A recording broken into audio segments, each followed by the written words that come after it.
Qu'est-ce qu'il se passe quand on agite ça, ça et ça? Je vous explique.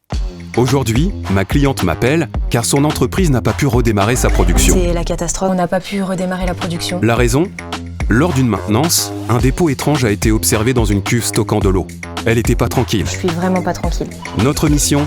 Trouver quelle est l'origine de ce dépôt. Tu peux trouver l'origine de ce dépôt? Ma cliente m'a donc envoyé son échantillon. Notre stratégie? Trouver la nature du dépôt, puis la comparer avec les matières de la cuve et celles utilisées pendant le process de fabrication. Notre plan de bataille. Étude du dépôt par MEB-EDX par ELISE pour rechercher les éléments inorganiques et par microscopie infrarouge toujours par ELISE pour les éléments organiques. Gagné. Le résultat. Le dépôt s'avère être un mélange de copeaux métalliques et de graisse. Notre conclusion.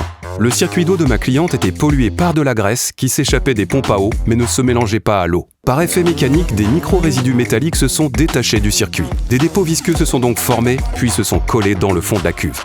Au final, ma cliente a mis en place un système de contrôle continu de l'état des pompes utilisé pour son circuit.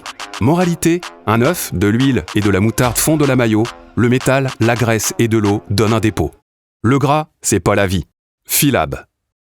À tout problème, plus de problème. On a trouvé pourquoi ce dépôt.